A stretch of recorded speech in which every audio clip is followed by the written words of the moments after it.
secara khusus mengucapkan terima kasih dan penghormatan kepada para patriot bangsa yang juga hadir bersama kita saat ini. Beliau-beliau adalah senior-senior saya. Para Jenderal Laksamana Marsikal Purnawirawan TNI Polri yang siap berjuang bersama kita, bersama rakyat Indonesia, mewujudkan perubahan dan perbaikan.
Bismillahirrahmanirrahim.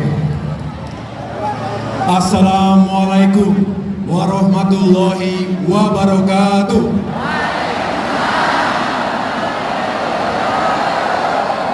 Salam sejahtera untuk kita semua. Shalom, Om Swastiastu, Namo Buddhaya, salam kebajikan. Para pengurus, kader dan simpatisan Partai Demokrat yang saya cintai dan banggakan. Alhamdulillah, kemarin kita telah melaksanakan kegiatan bimbingan teknis atau BIMTEK secara terpusat di Jakarta. Dihadiri lebih dari 1.800 anggota DPRD fraksi Partai Demokrat di tingkat provinsi dan kabupaten kota dari seluruh tanah air. Hari ini 14 Maret 2023, kurang dari setahun menuju pemilihan umum 14 Februari 2024. Karena itu saya memandang perlu untuk mengadakan sebuah mimbar politik di hadapan para pimpinan, pengurus, anggota dewan, serta para kader Demokrat lainnya. Saya akan menegaskan kembali arah, sikap, dan posisi politik kita. Bagaimana Partai Demokrat melihat Indonesia tahun ini dan ke depan. Tentu perhatian kita saat ini semakin terfokus pada proses pemilu. Tetapi agenda kehidupan bangsa bukan hanya pemilu. Masih ada hal lain yang tidak kalah pentingnya bagi rakyat kita. Kita harus terus memperjuangkan perubahan dan perbaikan di berbagai sektor kehidupan bermasyarakat, berbangsa dan bernegara. Saudara-saudara masyarakat Indonesia yang kami muliakan, melalui mimbar politik ini, Demokrat akan menyampaikan 3 hal pokok. Pertama, kami terus terpanggil dan berkewajiban untuk memikirkan dan mencari solusi atas persoalan kehidupan rakyat, khususnya masalah ekonomi dan kesejahteraan. Kedua, sikap dan posisi Demokrat atas sejumlah isu nasional, baik soal hukum dan keadilan, kebebasan, maupun kelangsungan demokrasi. Ketiga, harapan dan rekomendasi Demokrat untuk pemilu 2024. Hadirin sekalian, dalam 6 bulan terakhir ini, saya melanjutkan agenda keliling Nusantara, berkunjung ke Jawa Tengah, Yogyakarta, DKI Jakarta, Jawa Barat, Banten, Jawa Timur, Sulawesi Utara, Nusa Tenggara Timur, Lampung, Sumatera Selatan, Sulawesi Tengah, dan Sulawesi Barat. Insya Allah tidak akan berhenti. Saya akan terus datang ke lapangan untuk menyapa dan berdialog dengan rakyat. Karena dengan demikian, saya sungguh mengetahui persoalan mereka serta harapan dan aspirasinya langsung tanpa perantara. Saat ini dunia masih menghadapi tekanan ekonomi yang cukup berat. Di Indonesia, inflasi melewati ambang batas lebih dari 5%. Kini masyarakat kembali merasakan kenaikan harga-harga barang sebagai second round effect dari kenaikan harga BBM tahun lalu. Ibu Yanti, seorang ibu rumah tangga yang saya temui di Sulawesi Tengah, mengatakan harga beras sekarung 50 kg nyaris 1 juta rupiah. Artinya harga per kilo mencapai 20.000 rupiah. Ini jauh di atas harga eceran tertinggi beras di pasaran. Ia menjerit, dari mana kami bisa mendapatkan uang untuk membeli kebutuhan pokok tadi? Saya juga mendengar keluhan para petani di Jawa, di Sumatera, di Kalimantan, di Sulawesi, hingga Bali dan Nusa Tenggara. Harga pupuk mahal, sedangkan pupuk subsidi langka. Belum lagi harga jual hasil panen dipermainkan tengkulak. Sementara itu, nelayan kesulitan berlayar karena mahal dan langkanya solar.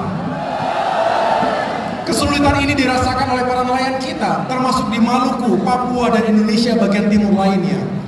Kemudian, para pelaku UMKM juga masih kesulitan bangkit dari keterpurukan pasca pandemi, khususnya untuk mendapatkan akses dan bantuan modal usaha. Di Jawa Barat, Jawa Tengah, dan Jawa Timur, para guru honorer menangis. Mereka mengadu karena tak kunjung diangkat sebagai ASN. Belum lagi bantuan dana pendidikan untuk golongan kurang mampu masih sangat terbatas. Ibu Sukmawati misalnya, kuliah anaknya terhambat karena persoalan ekonomi. Padahal anaknya cukup berprestasi dengan IPK mencapai 3,94. Kemudian generasi muda, khususnya generasi milenial dan generasi Z, hampir frustrasi dengan lapangan pekerjaan yang makin terbatas. Belum lagi gempuran digitalisasi dan otomasi. Sedangkan ketimpangan akses digital antara masyarakat di desa dan masyarakat kota masih cukup besar. Saudara-saudara sekalian, banyak yang berdalih krisis yang kita alami juga dihadapi oleh negara-negara lain. Bahkan mereka mengklaim kondisi kita lebih baik. Faktanya, daya beli masyarakat turun drastis. Kemiskinan dan ketimpangan memburuk. Memang krisis di tanah air tidak bisa dipisahkan dari krisis global. Terkait hal itu, saya juga ikut bicara dalam forum internasional Berlin Policy Dialogue di Jerman awal November lalu. Bersama 44 mantan pemimpin dunia, kami menyerukan untuk dihentikannya tragedi kemanusiaan di Ukraina dan perang yang mengakibatkan krisis energi, krisis pangan, dan juga krisis keuangan dunia. Masalahnya bukan hanya krisis global. Persoalan ekonomi kita semakin rumit karena keuangan negara tidak dikelola dengan baik. Anggaran terlalu banyak digunakan untuk membiayai proyek-proyek mercusuar yang tidak banyak berdampak pada kehidupan wong cilik. Tidak banyak berdampak kepada saudara-saudara kita yang terkategori miskin dan kurang mampu. Sementara itu, defisit anggaran coba ditutupi dengan utang pemerintah. Dalam 8 tahun terakhir ini, kenaikan utang pemerintah mencapai 3 kali lipat. Menurut Kementerian Keuangan, di awal tahun 2023 ini angkanya mencapai 7.733 triliun rupiah. Belum lagi utang BUMN yang semakin menggunung sebesar 1.640 triliun rupiah.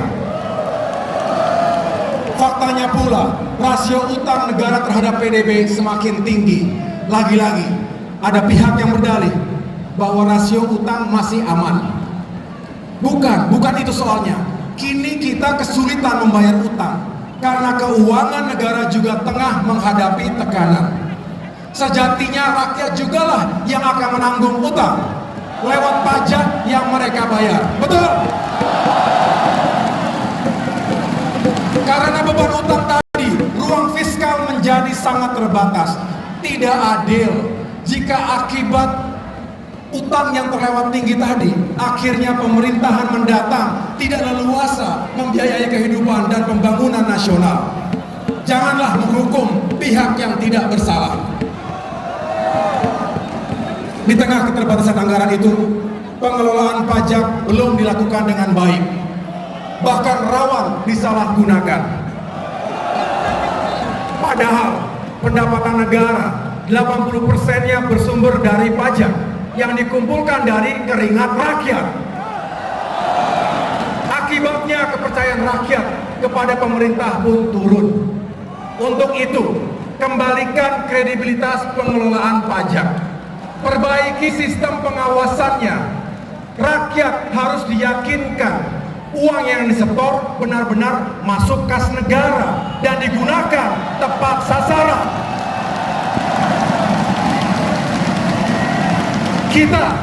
Kita semua wajib pajak punya hak untuk mengetahui kemana uang itu digunakan oleh pemerintah.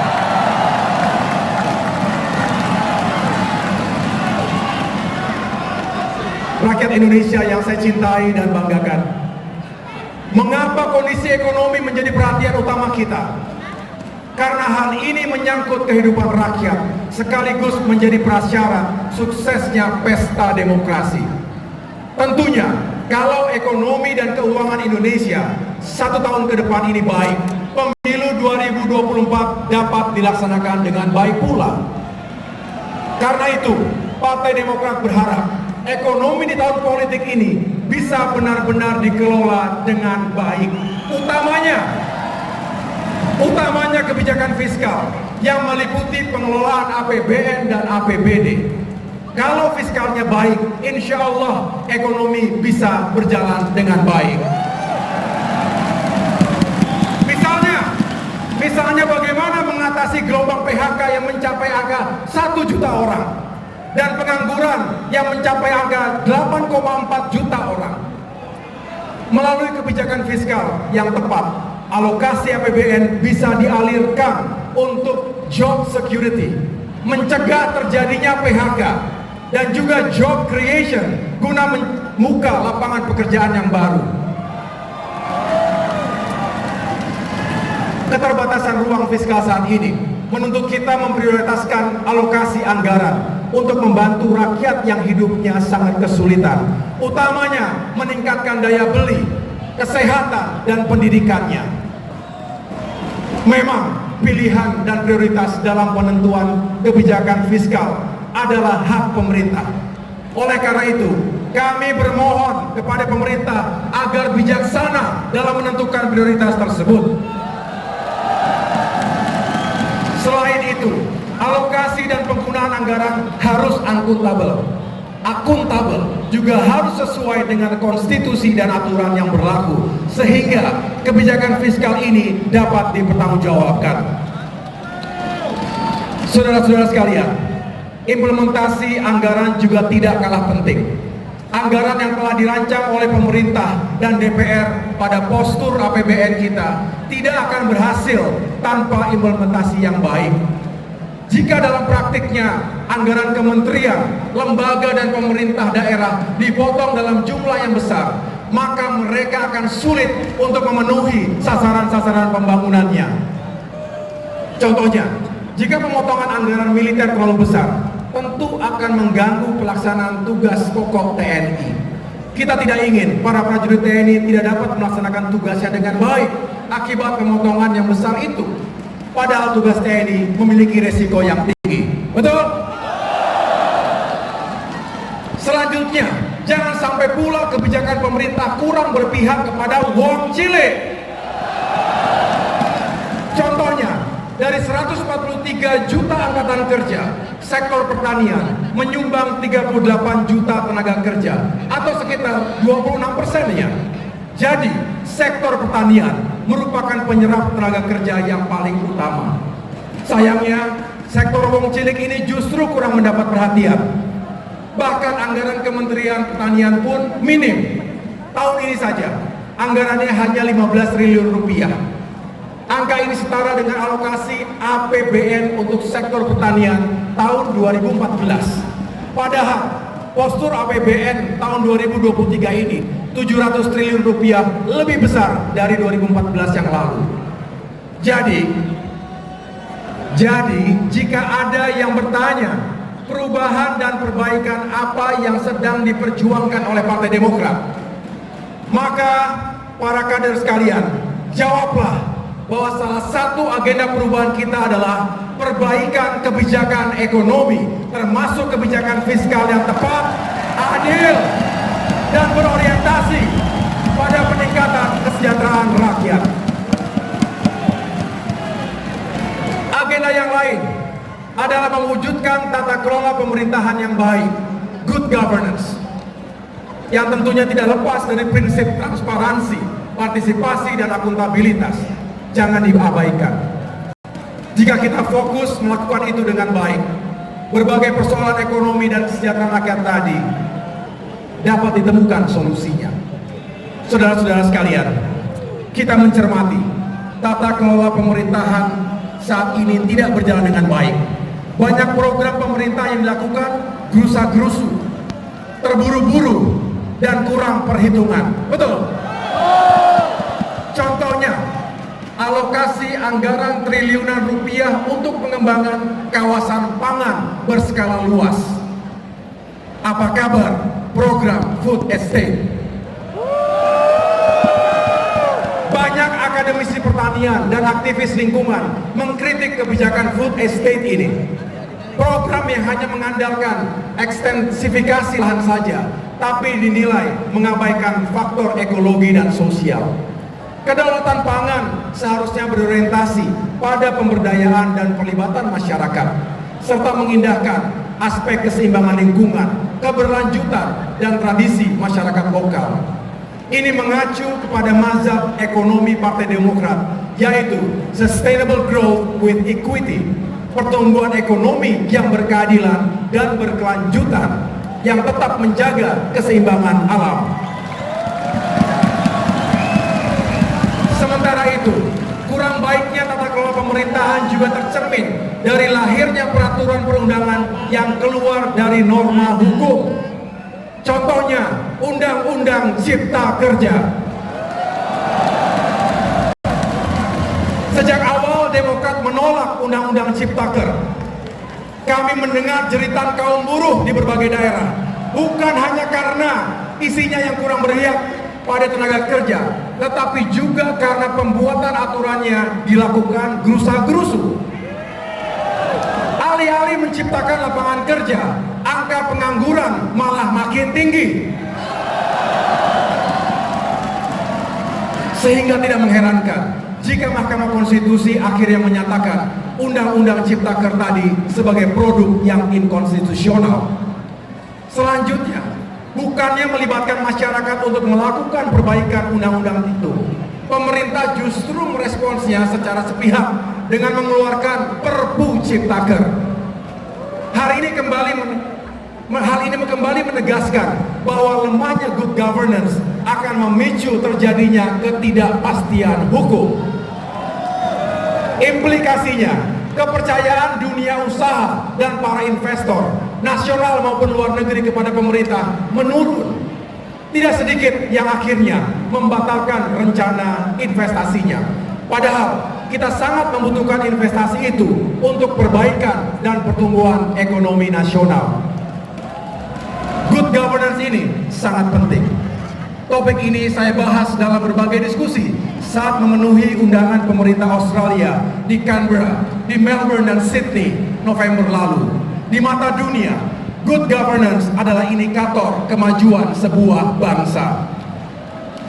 Rakyat Indonesia di seluruh tanah air, pada bagian kedua dari pidato politik ini, saya akan menyampaikan sikap dan posisi Partai Demokrat terkait sejumlah isu penting. Kita memberikan apresiasi kepada aparat penegak hukum yang istiqomah dan amanah, serta memberikan rasa keadilan kepada masyarakat. Kita ingin aparat penegak hukum terus menjaga integritasnya, tidak tebang pilih, tidak tumpul ke atas tapi tajam ke bawah, tidak tumpul ke bawah tapi tajam ke kanan. Kita berharap penegakan hukum yang seadil-adilnya menjadi komitmen seluruh aparat penegak hukum. Namun, mencermati keputusan Pengadilan Negeri Jakarta Pusat yang meminta KPU untuk menghentikan tahapan pemilu hingga 2025 mendatang, tentu mengusik akal sehat dan rasa keadilan kita.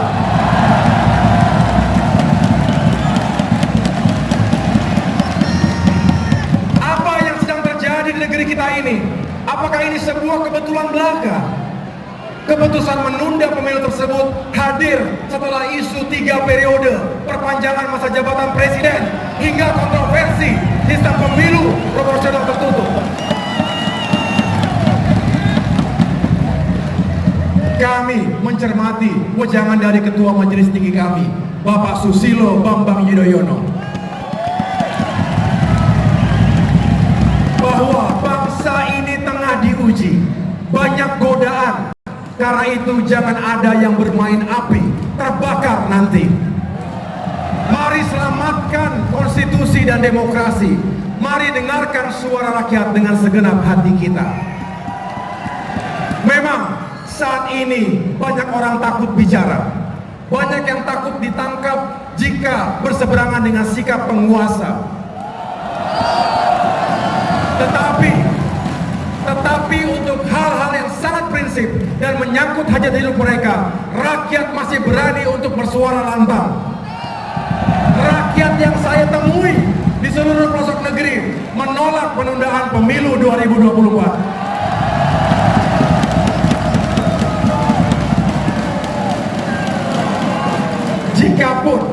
Jikapun pemilu 2024 dipaksakan ditunda, lalu siapa yang akan memimpin kita nanti?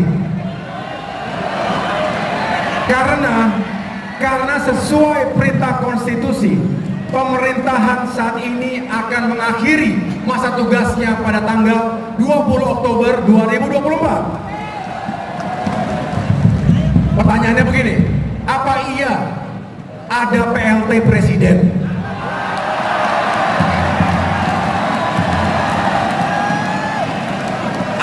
Iya, akan ada ratusan PLT anggota DPR RI dan DPD RI. Apa iya akan ada ribuan PLT anggota DPRD provinsi kabupaten kota? Kalau di negara kita ada PLT Presiden dan ribuan PLT wakil rakyat yang berkuasa dan bekerja selama 2 hingga 3 tahun, betapa kacau dan keosnya situasi nasional kita.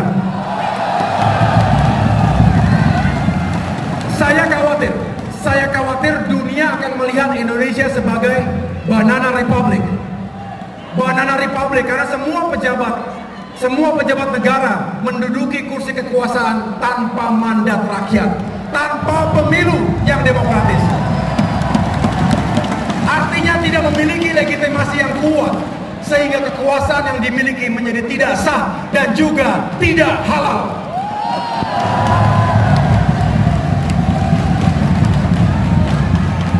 Kita juga sedang menunggu proses pengambilan keputusan di MK terkait sistem pemilu proporsional terbuka atau tertutup.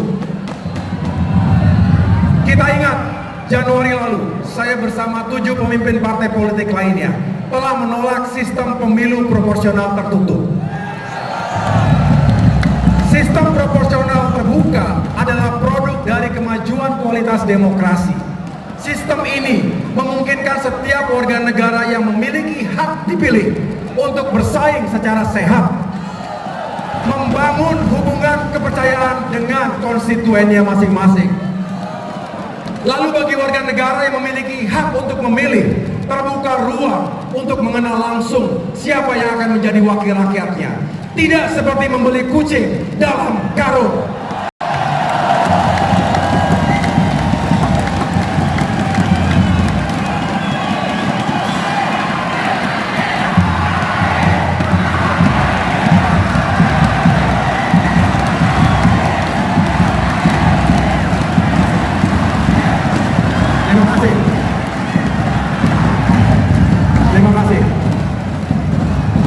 Terima kasih. Saya lanjutkan. Jika ada keinginan untuk melakukan perubahan dalam sistem pemilu di masa depan, tentu saja dimungkinkan. Tentu juga harus dalam koridor dan aturan yang berlaku. Tapi jangan mengubah aturan yang sangat fundamental sifatnya saat tahapan-tahapan pemilu sudah berjalan. Ibaratnya begini, kalau dalam sepak bola, apa boleh kita mengubah aturan offside di tengah-tengah pertandingan yang sedang berlangsung? Rakyat Indonesia yang saya cintai dan banggakan, pada bagian ketiga dari pidato politik ini, saya akan menyampaikan harapan dan rekomendasi Demokrat pada pemilu 2024 mendatang. Pemilu itu milik rakyat. Yang berdaulat ya rakyat. Jadi berikan hak rakyat itu, hak untuk memilih dan hak untuk dipilih. Jangan diganggu, jangan diganggu.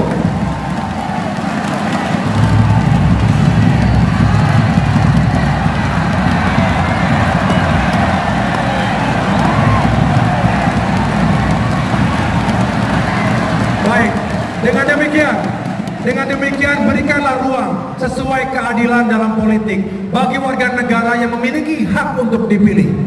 Kita berharap pemilu 2024 berlangsung secara damai, jujur, adil, dan demokratis. Itulah harapan rakyat, harapan Demokrat, harapan kita semua.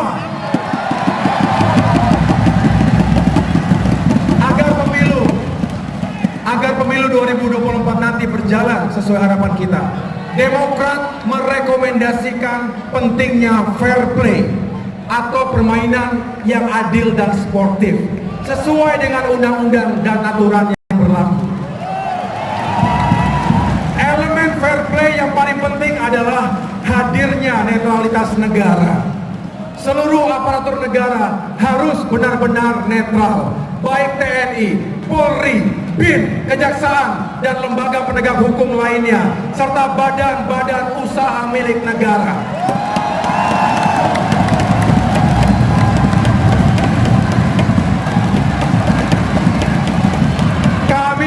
Kami juga berharap kepada segenap penyelenggara pemilu yang kami muliakan, khususnya KPU dan Bawaslu, bisa menjalankan tugasnya dengan baik secara independen.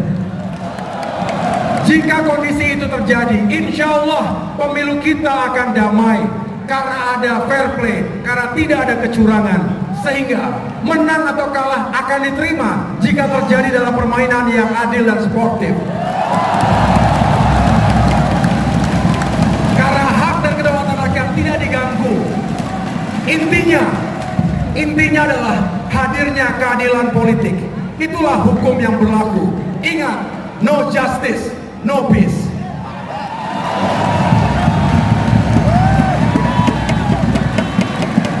Para kader Demokrat yang saya banggakan, saya berpesan, marilah kita berikhtiar dengan sungguh-sungguh agar kita berhasil dalam pemilu mendatang. Kita tentu ingin mengubah nasib dan masa depan kita, betul? Kita ingin kembali ke pemerintahan nasional dan kuat di parlemen. Artinya, kita ingin menang dalam pemilihan presiden dan sukses besar dalam pemilihan anggota legislatif.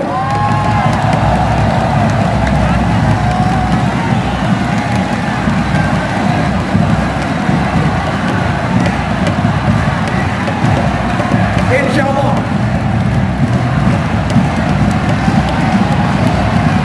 Insya Allah.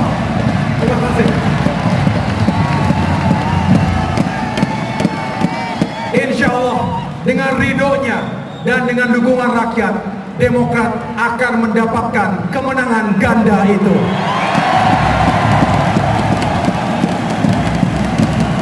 Harapan itu tentu akan terwujud dengan kerja keras kita sendiri. Sesungguhnya Tuhan tidak akan mengubah nasib suatu kaum, kecuali kaum itu sendiri yang mengubah nasibnya. Untuk itu, Partai Demokrat harus terus berada di tengah-tengah rakyat. Dengarkan aspirasi mereka, perjuangkan harapannya.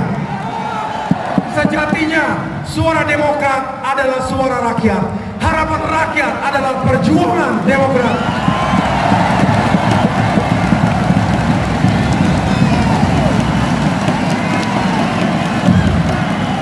Berkaitan dengan hal ini, menjelang bulan suci Ramadan 1444 Hijriah, saya mengajak seluruh kader Partai Demokrat untuk menjadikan momentum ini sebagai sarana membantu rakyat yang sedang kesulitan. Demokrat harus terus menjadi bagian dari solusi. Saudara-saudara sekalian, pada bagian akhir pidato politik ini, saya ingin membangkitkan semangat dan energi perubahan kita. Makin dekat dengan pemilu, makin banyak gangguan, tantangan, dan ujiannya. Kita harus berani dan bersatu untuk menghadapinya bersama-sama.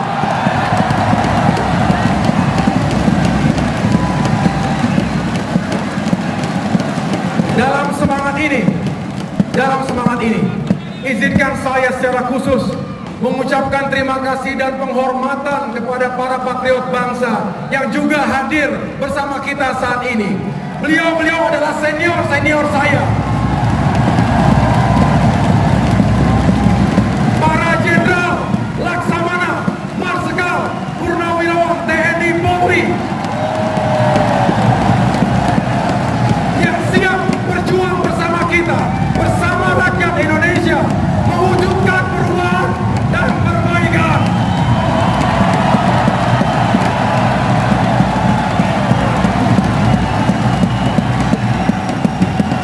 Thank you for your service.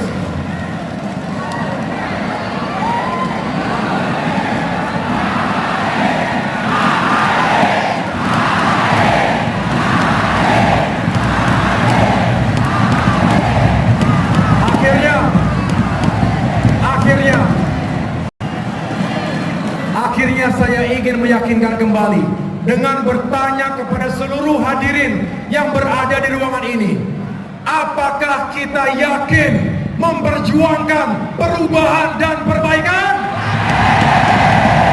Yakin? Apakah kita berani menghadapi ujian dan tantangan? Berani? Dan apakah kita siap bekerja keras untuk mewujudkan kemenangan? Siap!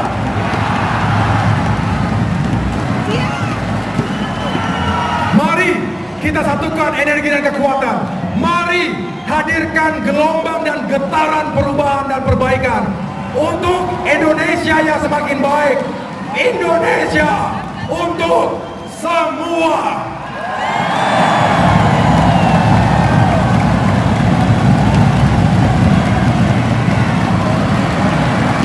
Demokrat! Demokrat! Demokrat! Terima kasih, Tuhan bersama kita. Wassalamualaikum warahmatullahi wabarakatuh.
untuk bernyanyi bersama tiga pemuda berbangsa.